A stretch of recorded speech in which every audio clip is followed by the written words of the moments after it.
Por que a gente é do jeito que a gente é? Por quê? O que representa na nossa vida dizermos que temos Deus? Por que fazemos o que fazemos e por que não fazemos coisas que não fazemos? Porque a gente é crente. Porque nós somos evangélicos.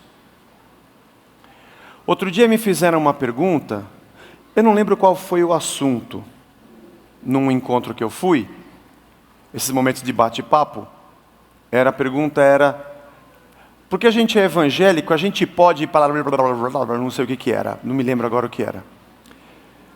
Pode ou não pode? E eu respondi assim, rapaz, eu vou te fazer uma outra pergunta. Por que você me pergunta se pode ou não pode? Eu não estou entendendo a pergunta.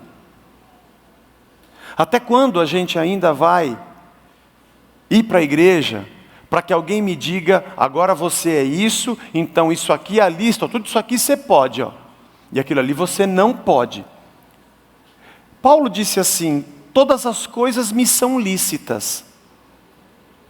Pode tudo.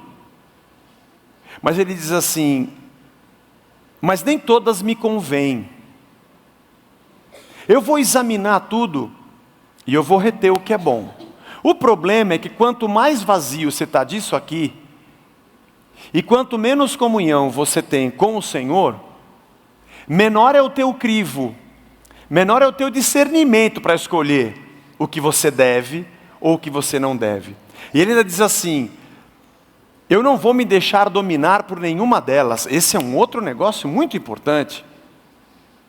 Porque essas minhas escolhas, elas dependem da minha comunhão com Deus. Dependem do quanto Cristo está formado dentro de mim. O quanto a minha mente é de verdade a mente de Cristo. Foi engraçado que eu fiz um vídeo falando sobre música do mundo e música de Deus, né? O negócio do Roberto Carlos foi decisão do André, viu, irmão? Mas ficou engraçado, viu, André? Confesso que ficou engraçado. Mas E as pessoas, ah é? Então pode? Então eu posso dançar a musiquinha?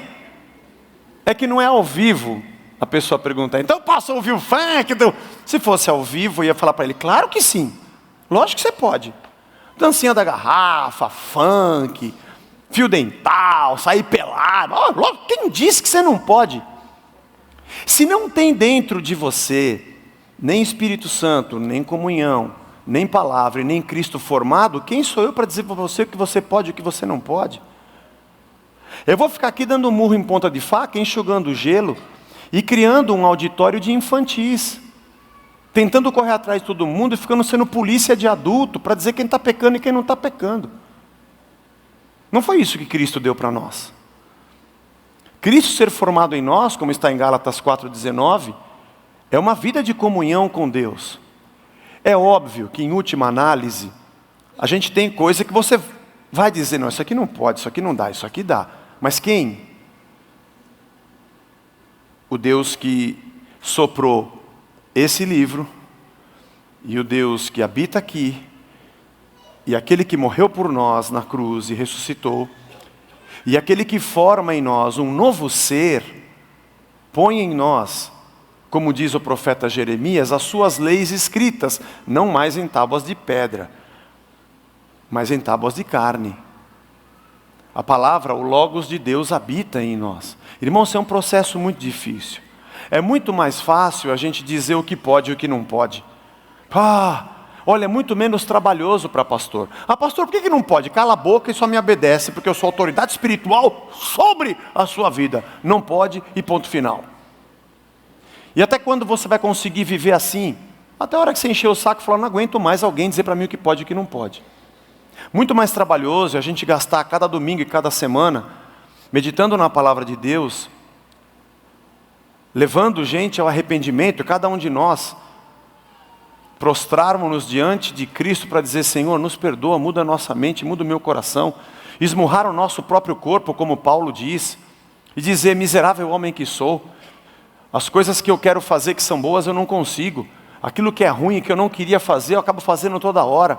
Mas é esse processo que nós somos submetidos porque cremos e nos entregamos, é que vai mudar de verdade a nossa vida. E nós nos entregamos para sermos escravos e chamá-lo de Senhor, e nós de doulos, de escravos. Mas é uma escravidão maravilhosa, porque essa é a única escravidão onde a gente é de verdade livre. Porque se o Filho vos libertar, verdadeiramente sereis livres. É essa única escravidão que ninguém nos tomou, ninguém nos acorrentou e ninguém nos obrigou. Quando nós olhamos para a cruz, quando nós vimos a obra de Cristo e ali o encontramos e nos encontramos, nós dissemos: Ele é digno. Ele é digno. Não sou eu. Ele é digno de receber toda a honra, toda a glória, todo o louvor, toda a majestade. Ele é digno de ser adorado, Ele é digno de ser louvado. Ele é digno da minha gratidão. Não, cada dia que eu olho para mim e que a luz de Cristo vem sobre mim, eu sou um filho da luz. As coisas vêm às claras, a primeira coisa que eu enxergo sou eu mesmo. E aí eu reconheço que esse Deus, que me chama de Pai, que gerou o seu Filho, o primogênito da criação, e que nos torna filhos por adoção, através do que Cristo fez por nós, começa a transformar o nosso ser, começa a mudar a nossa cabeça, começa a mudar o nosso jeito de ser. E pensa bem como é que você se relaciona com esse Deus. É digno, é justo, é cabível que eu o ouça. Pensa na sua relação com Deus. Você o chama de Pai. Ele é maior.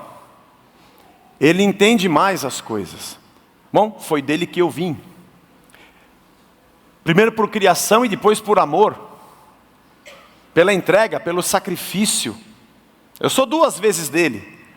Porque ele me fez e me criou. E eu me afastei, e depois porque ele se entregou e me reconciliou consigo mesmo. E eu não consegui suportar tamanho amor quando eu olhei para mim mesmo e vi a minha finitude e o meu pecado. Eu tinha que me entregar a Ele. E por isso eu ouço o que Ele diz. Essa é a escravidão livre que Ele me deu. Eu tenho vontade de ouvir o que Ele fala. E o que Ele fala vem de dentro dEle. Porque Ele se entregou e Ele agora habita dentro de mim. Dentro de mim eu tenho tudo que veio de dentro dEle. Porque se há um sentimento precioso, verdadeiro, que pode existir em alguém, nunca será mais precioso do que aquele que está em Cristo. E Ele compartilhou coisas da sua intimidade conosco, da profundidade da revelação da vida, e de dentro dEle, para nós. Nós não tínhamos como resistir. Esse é o nosso Pai. Bom, esse é o motivo pelo qual a gente não dá ouvidos a outros deuses, com letras minúsculas. Esse é o motivo pelo qual não dá para a gente ficar ouvindo conversa de outras pessoas. É por isso que ninguém faz a minha cabeça, porque agora eu tenho a mente de Cristo. E entre o que alguém está falando, uma opinião que ele possa dar, e aquilo que o meu Senhor, o meu Pai, fala, não dá nem para comparar. Porque essa é a palavra que alimenta a minha alma, que molda o meu ser. É lâmpada para os meus pés, é luz para o meu caminho. É como o profeta que come o rolo e ele tem gosto de mel. Tem sabor de mel? Não, pelo amor de Deus. Desculpe, irmãos. É o alimento, porque nem só de pão viverá o homem, mas de toda a palavra que vem da boca de Deus. Por isso eu o chamo de Pai. E Ele está sempre ao meu redor. Ele está perto, Ele habita em mim. É interessante que Deus corrige a quem ama. O livro de Hebreus fala isso. Ele dá a instrução. Eu erro e peco. Ele me perdoa porque eu errei. Habita em mim pela sua palavra, pelo seu Espírito. Me corrige quando eu erro, me exorta e me alerta. O seu Espírito me convence do pecado. Ele mexe comigo, porque não tem ninguém vendo da igreja, nem o pastor fica na minha orelha, mas quando eu tropeço, eu estou diante dele o tempo todo, e eu me arrependo diante dele, e ele me ensina, até quando eu erro, e mesmo que eu tropece, ele nunca vai dizer, falei, eu não disse, bem feito. Não dá. O filho pródigo é a parábola que fala sobre isso, nós já falamos sobre ela aqui.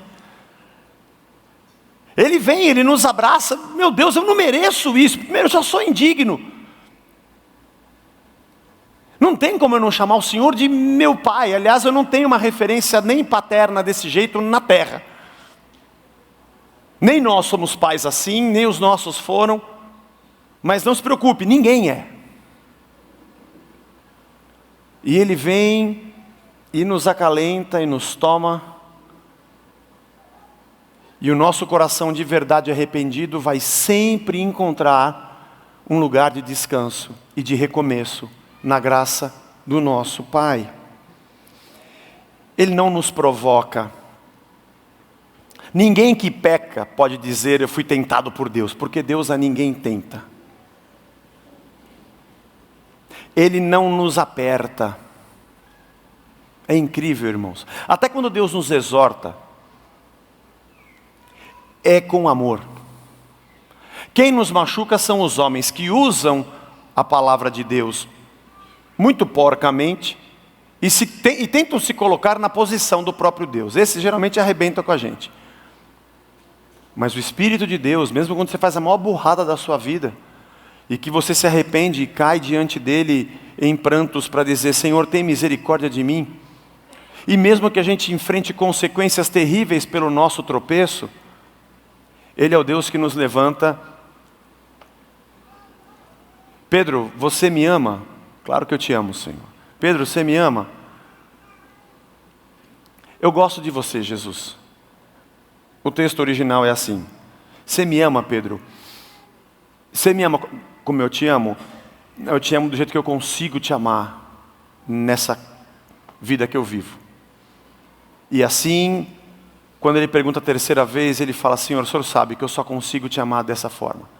Eu só consigo te amar com os meus defeitos. Mas o Senhor sabe que eu pequei, que eu te neguei 3 vezes. Mas as 3 vezes que Deus perguntava para Pedro, ele dizia se ele o amava, ele dizia, apacenta as minhas ovelhas.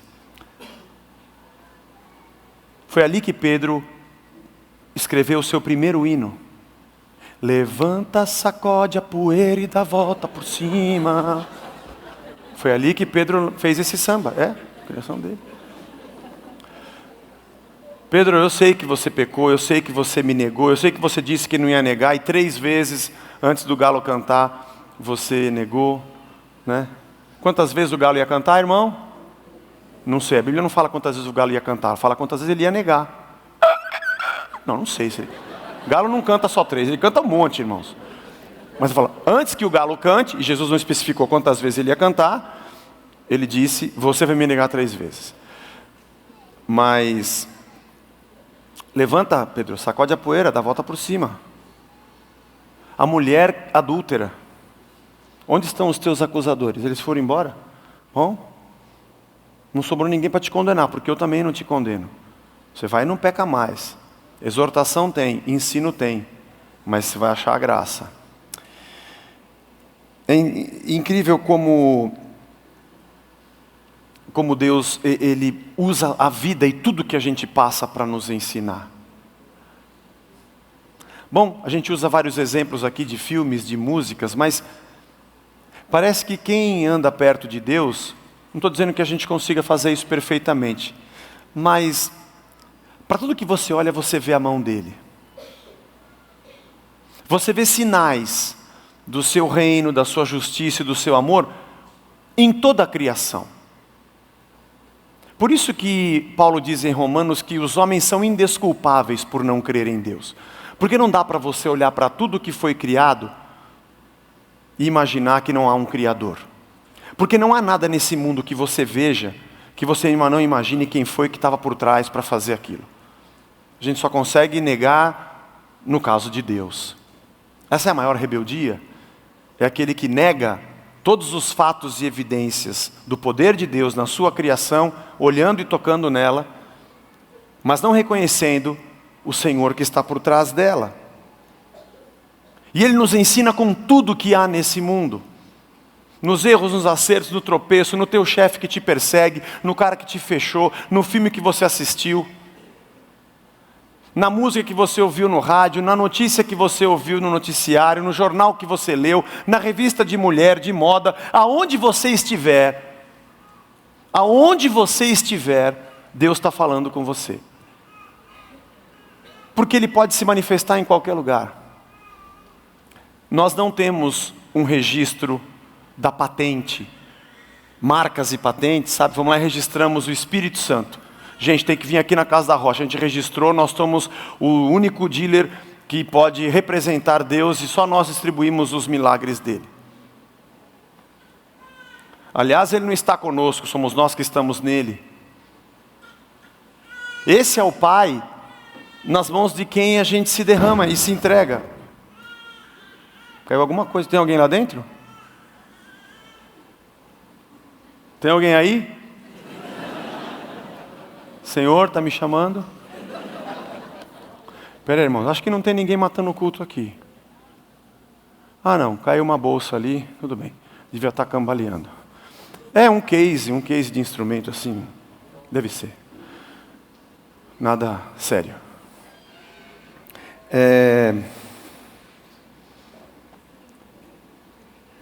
Onde eu havia parado? Quando nós olhamos essa nossa relação com o nosso Pai, e é esse o Deus que habita em nós e nos molda, então, o jeito que a gente vive é meio baseado naquilo que a gente vê, ouve e aprende. Porque Ele está em nós e nós vivemos nesse mundo. E a relação entre Pai, Filho e Espírito Santo, a relação da Trindade, de amor, de cumplicidade, do Pai que envia o Filho e diz: esse é meu Filho amado em quem eu tenho prazer. E o Filho diz: esse é o Pai e a Ele eu vou honrar.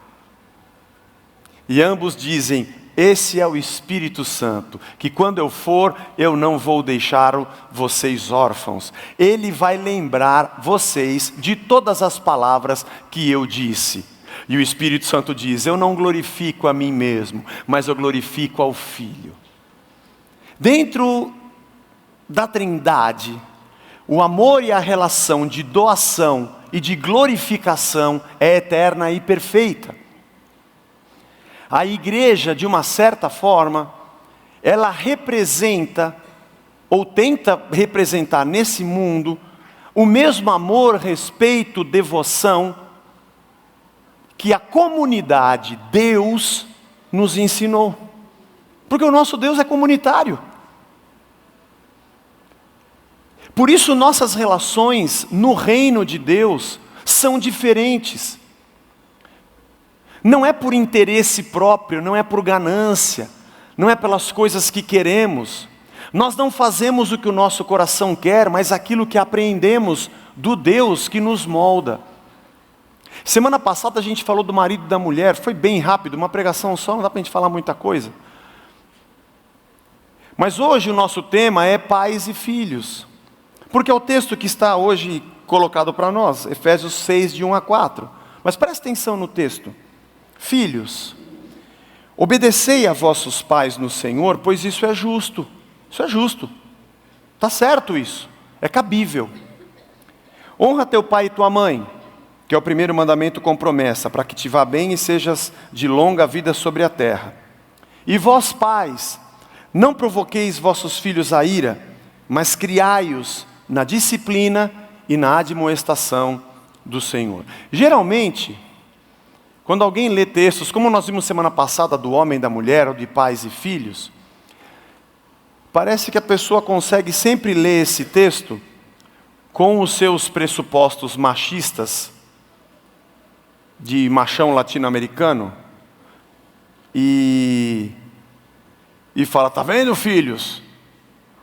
Vocês têm que baixar a cabeça porque isso é justo. É interessante como nós nos aproximamos da Bíblia,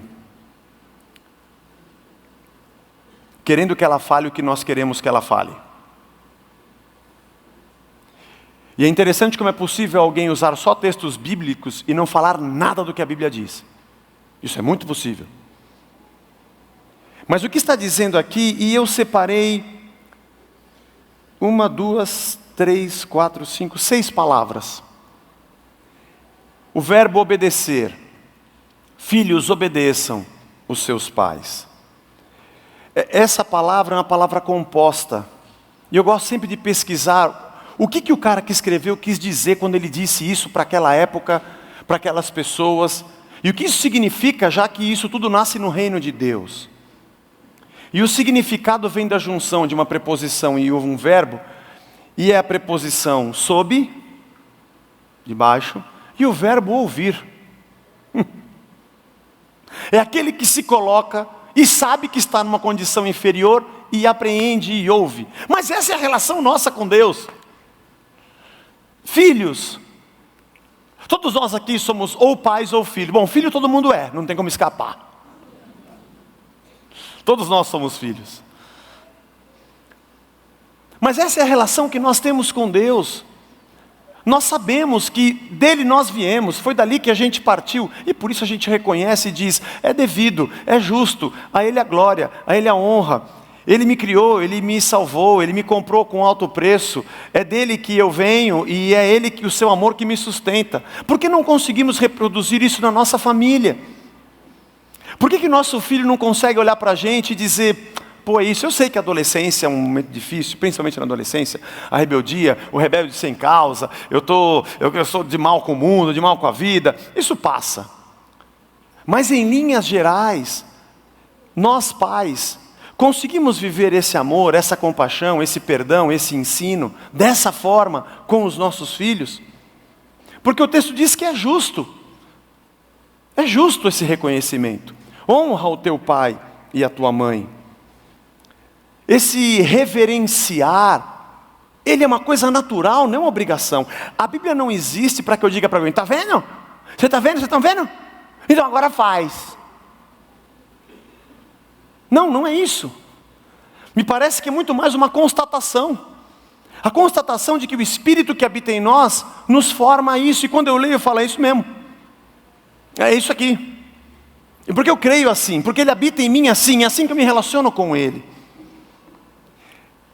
E sempre nós queremos saber o que pode e o que não pode. O que eu faço para conseguir torcer o negócio do jeito que eu quero? E uma palavra aqui para os pais, de alguém que também é pai. É difícil, irmão. É difícil. Eu tenho filhos adolescentes. É difícil. Porque tem hora que vai... Mas não adianta. Porque Deus não faz com a gente. Não faz. Aliás, é por isso que nos submetemos, né? É por isso. É por isso que a gente se entrega. Por isso que a gente honra. E diz que ele não... O outro termo que eu peguei é o provocar. Não provoqueis a ira. Mas Deus não faz isso. Por que nós fazemos? Aliás, fazemos não só com filho. Fazemos com mulher, fazemos com empregado.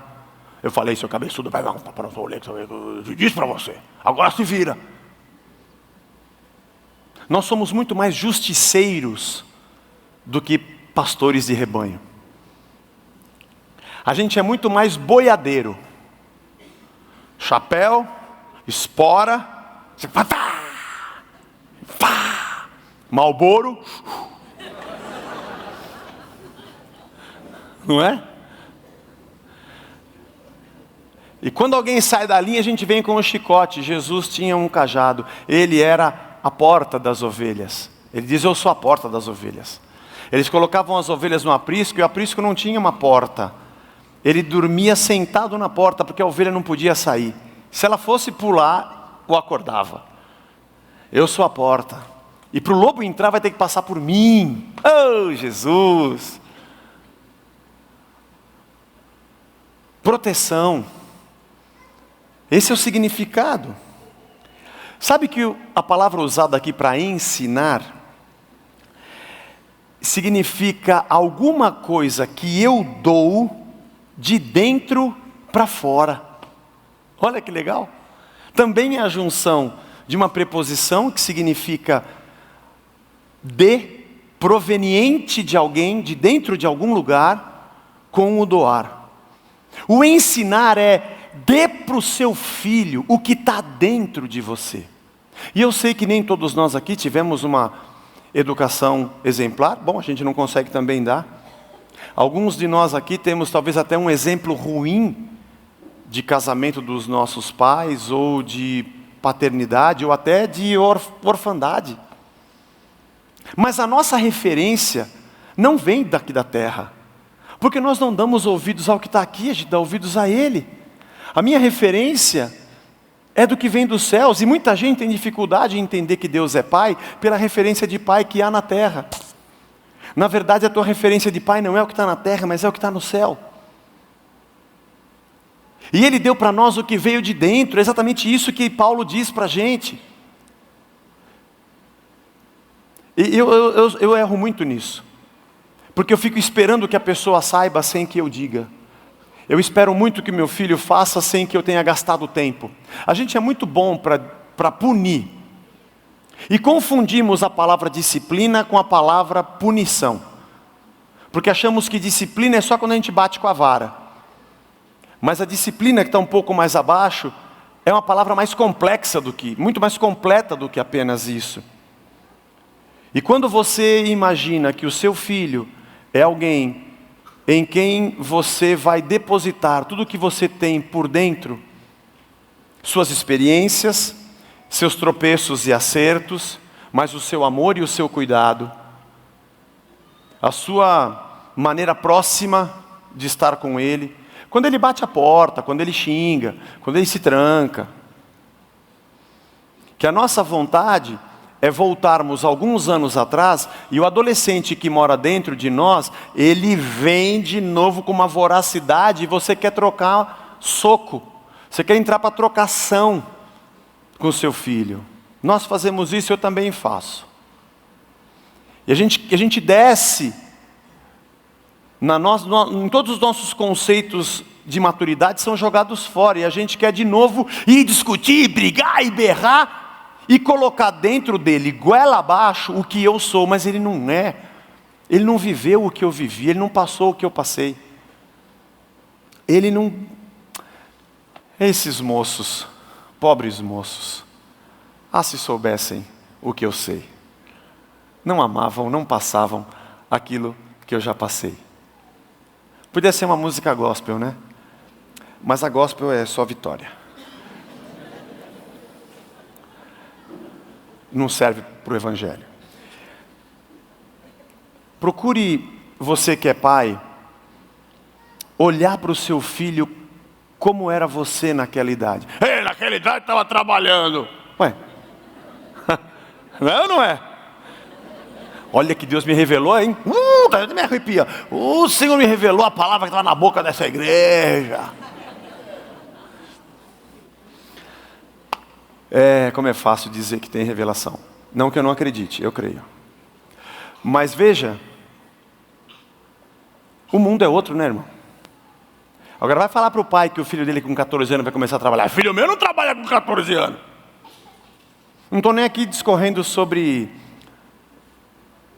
o fato em si. Não estou fazendo juízo de valor. Mas nós perdemos a medida de proteção e cobrança. A palavra diz que Ele nos ensina, Ele nos disciplina. A palavra paideia, que é usada aqui, como traduzida como disciplina, é uma palavra tão ampla. E ela abrange doar, ensinar, corrigir, exortar, repreender e, se necessário, punir.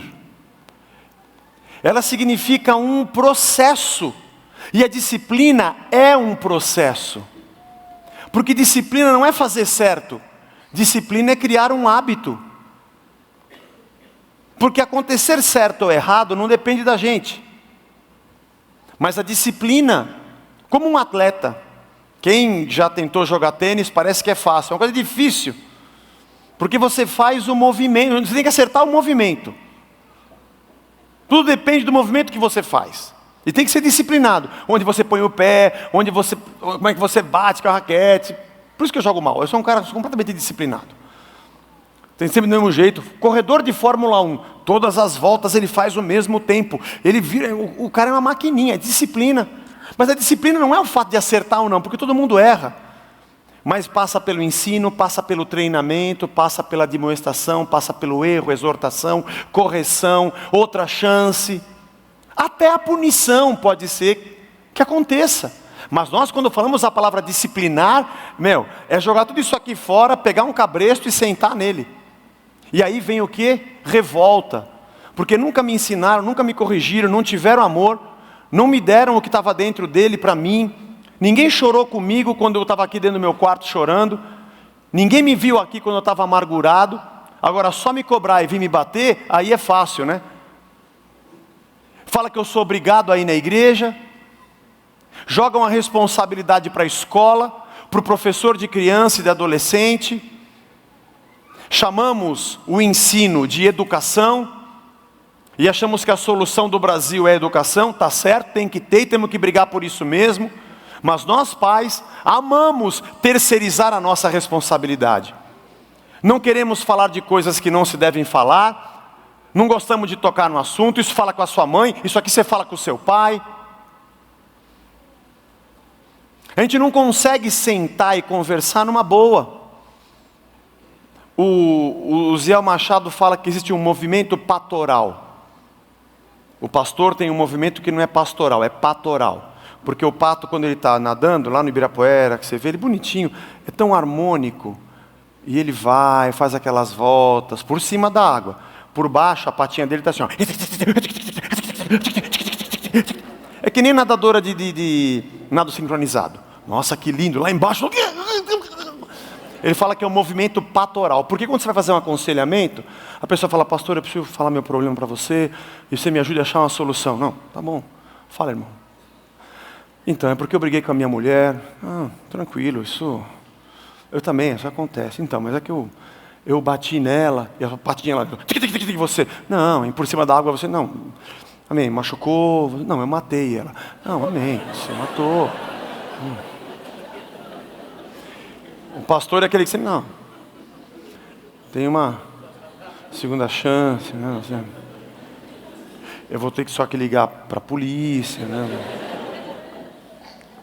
Mas é interessante isso. Quando você faz um aconselhamento, quando você quer ajudar, pensa num amigo seu. Amigo que é amigo, é aquele que quando você conta o seu problema, ele não vem e te arrebenta. São poucos na vida que a gente tem assim, mas esse é amigo de verdade. Você pode sentar e falar assim, eu preciso falar, eu preciso de me abrir com alguém, meu. Fiz isso. E ele fala assim, calma, cara, calma, devagar. Vamos uma coisa de cada vez. Você escondeu o corpo, o que você fez? Você começa, né? Vamos um passo de cada vez. E você vai tentando ajudar essa pessoa. E vai tentando falar para ele que, calma, mesmo que seja um negócio terrível, que não tem jeito, você vai dizer assim, olha, não tem jeito. Mas é o seguinte, eu vou com você quando você for confessar, tá? E eu vou estar lá junto. Vamos lá. Agora tem que acabar, mas vai acabar direito. Mas eu estou do seu lado, você não está só. Amigo que é amigo, ele é assim. O que não é amigo, faz isso pela frente, você não sabe o que o cara fez! Vende para a internet, tira fotografia. Esse é a peste. Usa de exemplo na pregação, porque tem irmão aqui, viu, igreja? Mas é muito difícil você encontrar. É um exemplo que talvez você não consiga ter referência. Mas é uma coisa interessante, irmãos, como nós conseguimos fazer isso, não conseguimos fazer isso com os nossos filhos. Se ele falar que ele engravidou a namorada, ou se ela falar que ficou grávida do namorado. Nós não vamos conseguir ter esse movimento patoral, não. A gente vai arrancar o taco de beisebol e o porrete e vem... Ou vai cair no desespero, tudo que eu ensinei. E ele fica, ensinou o quê? nossa relação está distante, está muito diferente daquela que a gente tem com o nosso Pai. Ele é a nossa referência. Essa é a paideia, essa é a disciplina que Deus espera de nós. E outra coisa interessante é que ele diz assim que é com disciplina e nós devemos criá-los na admoestação. Olha que interessante, admoestação é a palavra nutesia. É colocar na mente, moldar a mente. A admoestação não é a bronca, ainda que ela faça parte do processo, mas é usar o erro para que na admoestação eu consiga implantar valores, extrair lições e dizer: calma, eu estou aqui, na próxima você acerta, mas vamos crescer com isso.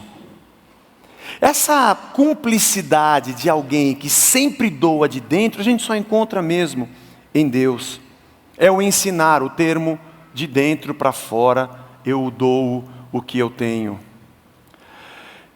Esse texto é muito bonito, porque ele demonstra uma relação pura e verdadeira que nós temos na referência da nossa relação com Deus.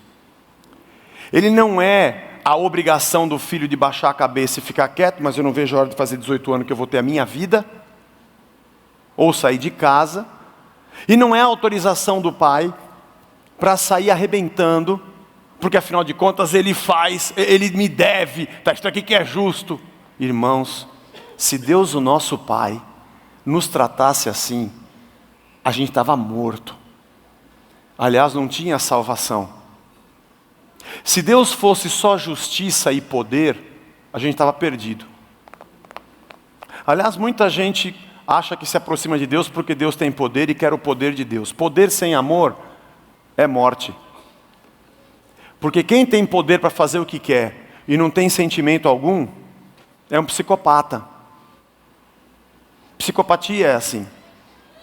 Está numa posição, faz o que quer. Quando é acusado, ele consegue fazer de conta que nada aconteceu. Ele não carrega sentimento algum. E ele é capaz de punir, arrebentar alguém, e depois subir, cantar e pregar como se nada tivesse acontecido. Sei que é difícil você imaginar alguém, que existe alguém assim. Mas quando de verdade nós somos colocados dentro do reino, de verdade, Ele nos tirou das trevas para o reino do Filho do seu amor, que de si doou a própria vida a nós, que nos conduz assim, que molda a nossa mente, o nosso sentimento. Ele está nos dizendo algo. Veja, irmãos, eu não estou aqui na posição de mestre, dizendo: façam isso, seus impuros. Eu cometo as mesmas burradas que vocês cometem e tenho as mesmas dificuldades que vocês têm. Não tenho nenhuma. Zé, como é que eu faço para meu filho vir na igreja? Você sabe? Eu vou perguntar para você. Você sabe? Pô, como é que eu faço, Zé, para meu filho? Ele sabe me obedecer. Pô, a hora que você souber, você me fala, que eu também quero. Mas me parece que Deus está realmente dando uma instrução àqueles que o conheceram. Nós, pais, porque da gente parte essa doação. Agora, eu não sei também te responder o que a gente faz com os erros que nós já cometemos, porque eu não sei como é que faz para voltar no tempo. Dr. Emmett Brown, De Volta para o Futuro, vamos entrar naquele carro. E eu também já cometi erros, e eu não sei como é que eu faço para tentar apagar alguma referência que já está dentro da cabeça dos meus filhos. Mas eu vou tentar, à medida em que quanto mais eu conheço a relação minha com Deus e o que Ele fez por mim, ter liberdade de dizer para eles que eu também erro, porque tem pai que não erra, né? Sempre quem está errado é o filho. E quando chega na adolescência, irmãos, eles conseguem captar todos os nossos erros. Todos os nossos erros. Para você é menos pior, para mim é pior. Ô pai, mas você pregou não sei o que lá. Aí sobe aquele aquele fogo que não é pentecostal, aquele fogo que dá vontade de arrebentar. Sabe por quê que dá vontade de arrebentar? Porque ele está certo. E eu tenho que encarar que eu estou errado. Agora você, não estou falando de Deus, mas que na relação entre pessoas está abaixo, seja por paternidade, liderança profissional, o que você sente quando o teu pai, o teu líder, aquele que está acima de você, manda em você, manda você fazer uma tarefa, manda você fazer tal coisa no trabalho, e você faz o que ele pediu e dá errado, e ele vem e te pune. O que você sente? Você quer matar ele, né? Assim que você puder, você vai puxar o tapete. Se for tapete mágico, eu vou matar o gênio que deu esse tapete para você, mas você não voa mais. Agora, como é que você se sente quando esse cara, diante de todos, diz, não, a culpa é minha, gente. Ele não tem culpa. Ou quando essa pessoa que está acima de você diz assim, posso te falar um negócio? Você está certo. Como é que você falou mesmo aquele dia na reunião? Não, eu falei assim, vamos fazer do seu jeito. Quando esse seu líder diz assim, cara, eu pensei bem e acho que aquela previsão que você fez é mais correta do que a minha. Eu vou seguir aquele seu caminho. Vou pegar os dois quadros. Um daquele que quando erra, quer dizer que o erro é seu e continua sendo autoridade. E o outro que aparentemente entregou a sua autoridade, porque disse que você estava certo. Qual dos dois você respeita como autoridade? Não é engraçado? Você respeita aquele que se impõe e nunca dá o braço a torcer? Ou aquele que você não precisou nem torcer, ele disse, você está certo? Algum momento você pensou assim, ele não sabe nada, ele é um burro, tá vendo? Não, isso você faz quando o cara quer colocar a goela abaixo. Ele é um burro e não sabe nada. Agora, quando ele desce e se iguala a você, você diz, puxa, esse cara é diferente, meu dá gosto trabalhar com esse cara. Porque na próxima, quando ele disser assim, cara, eu analisei a sua, é muito boa, mas acho que você não percebeu isso aqui, ó. Essa aqui que eu estou falando é melhor. Verdade. Digo isso porque na formação da nossa igreja no início, a gente estava naquela pororoca do Amaral Neto, sabe a pororoca? Estava naquela pororoca, e tinha gente que falava assim para mim, você não pode ser tão sincero como você é. Você não pode dizer que você também às vezes se engana e erra. Você tem que mostrar autoridade para a igreja, pô. Porque se você descer, as pessoas não vão te respeitar. Interessante isso, né? Pais, façam isso com seus filhos.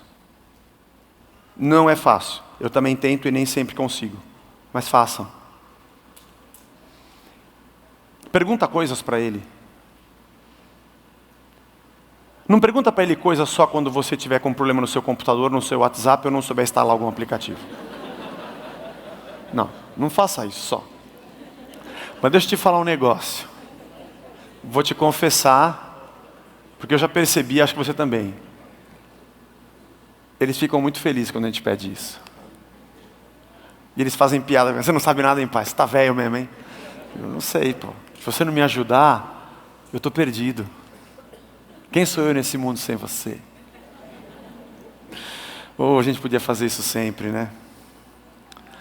A gente podia baixar a guarda.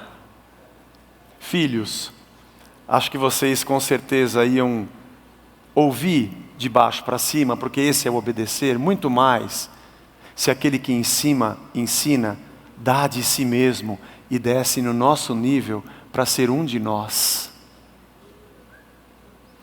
Parece que foi isso que Cristo fez pela gente.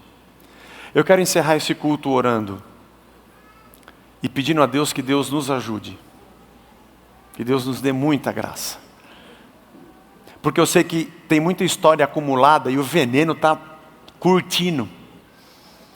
E a gente tem que pôr a mão aqui em cima, fazer que nem a oração do aniversário. Põe a mão na cabeça, irmão!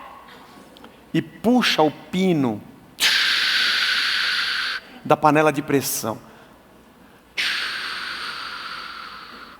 puxa o pino, baixa a pressão. Toma uma maracujina. Ora. Ore todos os dias pelos seus filhos. Todos os dias peça a Deus por eles. Você já foi adolescente? Você já foi? Há um livro muito interessante. Eu vou pedir para o pessoal comprar e deixar aqui na livraria.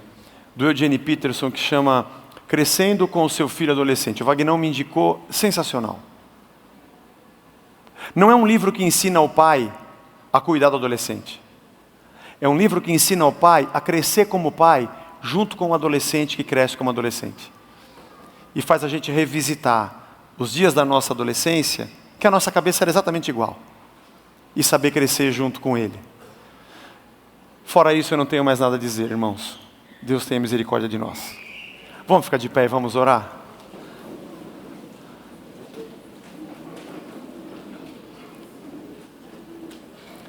Senhor, nós te agradecemos por esta manhã. Primeiro, porque quando nós olhamos para Ti, a gente só vê perfeição.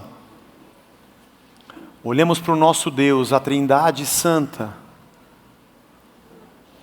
E em Ti, ó Senhor, Trindade, nós vemos o respeito, o amor, a exaltação, a veneração, a adoração, o envio, o reconhecimento, coisas que as nossas relações aqui na terra, Senhor, carecem tanto. E nós erramos, Senhor, todos nós aqui erramos. A gente passa por cima de muita coisa que a Tua palavra nos ensina, mas nós mantivemos do lado de fora, ela não entrou aqui ainda. A gente sabe recitar decora o versículo, mas ele não moldou o nosso comportamento ainda. Ele está na mente, mas ainda falta 30 centímetros para descer para o nosso coração e tomar conta do nosso sentimento. Senhor, tem misericórdia de nós. Somos pais e somos filhos. Temos os nossos pais e com eles também temos os nossos problemas, de filho para com o pai. E somos pais e temos também os nossos filhos. Senhor, nós precisamos da Tua graça. Nós precisamos que essas verdades da Tua palavra sejam fortalecidas dentro de nós pelo Teu Espírito, e isso começa com esse momento de arrependimento, Senhor. Tem misericórdia de nós. O primeiro passo é a gente reconhecer, nós somos imperfeitos, Senhor, nós não temos capacidade, nós não somos perfeitos como Tu. Mas se o Teu Espírito habita em nós, e a Tua palavra é a verdade, e ela é a verdade, e está em nós, nós queremos nos render a ela, Senhor.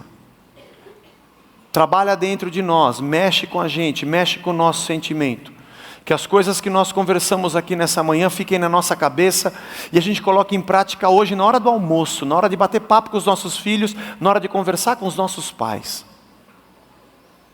Que essas coisas que estão nesse texto tão lindo, Senhor, não sejam um mandamento e uma ordenança de pode e não pode. Seja a gente. E quando a gente lê esse texto, possamos falar, esse aqui sou eu. Não porque me mandaram, mas porque o Cristo que habita em mim me transformou nisso. Eu leio a Bíblia e eu me enxergo nela, não porque eu sou perfeito, mas porque ela tem me moldado. Faz isso conosco, Senhor. Abençoa nossas famílias. Nos ajuda a colocar panos quentes, Senhor. A jogar água fria na fervura. Nós que somos pais, a cobrarmos menos, Senhor. E a andarmos mais próximos. A gente é adolescente para discutir com os filhos, mas não somos adolescentes para sermos amigos deles. O abismo da geração, a gente não dá um passo para diminuir. Ele não vai conseguir amadurecer em 2 semanas, mas eu posso voltar até onde ele está, porque eu já passei por lá. Então, Senhor, nos ajuda, perdoa nosso orgulho e nos ajuda a sermos humildes. Perdoa o nosso pedestal. E como Cristo veio até nós, que nós possamos fazer um movimento de nos igualarmos, Senhor. A compreendermos. E como a gente ouve tanto amigo e a gente anda outras milhas, por que não com os nossos filhos, esposo, esposa? Por que a nossa família não pode ser assim, Senhor? Pode. Pode, porque nós estamos aqui nos arrependendo, Senhor. E pedindo que o Senhor nos abençoe. E que o Cristo que habita em nós, entre nós e dentro do nosso lar, seja visto na nossa vizinhança, não para a nossa glória, mas para a tua. O Deus que está em nós seja visto nessa cidade, e a cidade perceba que nós estamos em ti, Senhor. Que na verdade não é nada nosso, é porque somos do teu reino, é porque somos teus e em ti nós somos transformados.